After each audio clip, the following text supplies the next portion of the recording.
Have you ever wondered whether the teachings you follow truly led you toward liberation? Have you ever questioned if your practice is rooted in the authentic path or merely a hollow imitation?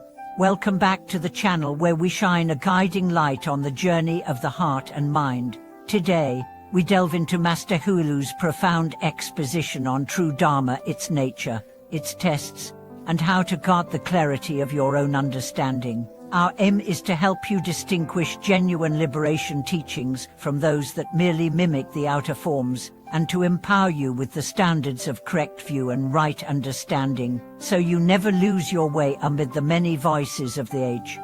At the heart of his teaching are two indispensable insights. First, that true Dharma must yield actual realization, not just intellectual assent, and second, that the essence of Dharma practice lies in cultivating right knowing and right seeing, the unshakable wisdom that perceives the interdependent nature of all phenomena. True Dharma, as Master Huilu explains, is the living transmission of the Buddha's own awakening, a path that dispels suffering by revealing the way things are, not by overlaying them with wishful thinking or elaborate ritual alone. It is not enough to recite sutras or chant mantras. We must see impermanence, non-self, and dependent origination for ourselves, moment by moment. Without this direct insight, a practice is like a magnificent hall with no lantern, imposing in appearance, yet dark inside. To test whether a teaching is genuine, ask yourself, does it lead to diminishing attachment, clearer insight into the nature of mind, and a kind, compassionate heart?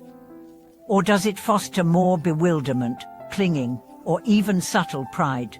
If your practice leaves you more confused, more attached to the idea of my teacher or my path, you are likely following a semblance of Dharma, not the true essence. True Dharma generates freedom, false Dharma tightens vectors.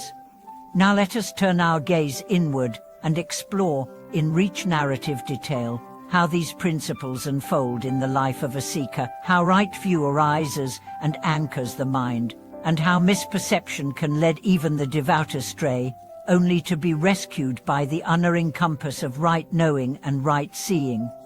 As she sat at dawn before the flickering flame, Mai recalled the promise she had made years earlier, to see the world's suffering clearly and to free herself from its chains.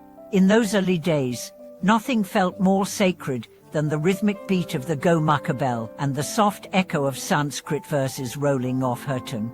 But somewhere between the ritual's comfort and the aspiration for awakening, a dull ache had begun to settle in her heart, a creeping sense that words alone could not liberate. Her first teacher had been a master of ceremony, elaborate mudras, incense dances, and long retreats that left the body exhausted but the mind curiously untouched.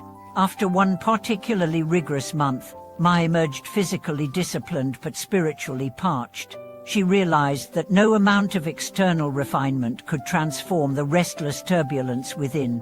True Dharma, she gradually understood, is not performance. It is an inner alchemy that turns confusion into clarity, attachment into freedom. One rainy afternoon, soaked through and disheartened, she stumbled upon a humble hermitage where Master Huilu himself was teaching. He spoke not of ornate rites but of direct experience.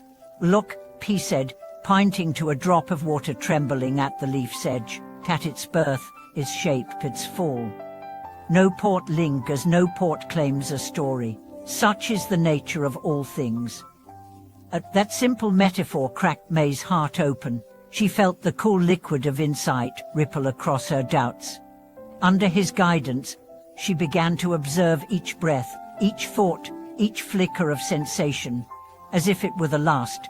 Distraction is once so powerful, lost their grip, cravings loosened like autumn leaves falling from a branch. She learned to welcome discomfort, to let sadness wash over her without clinging, and to witness joy without grasping. In this patient attentiveness, the world revealed itself as ever-changing, interwoven, and alive with possibility. Yet the path is never linear. Months later, when illness struck and her body quivered with fever, old fears surged anew. Memories of childhood loss and adolescent shame flooded her mind, each one demanding to be reckoned with. Should she suppress these storms, as her former teachers advised, or dive into them, guided by the principle of right view? She sat through the night, watching each emotion arise and dissolve.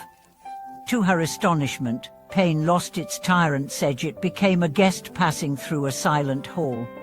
It was here that Master Huilu's second teaching, right knowing, blazed forth. He explained that every interpretation we cast upon experience either cages us or sets us free.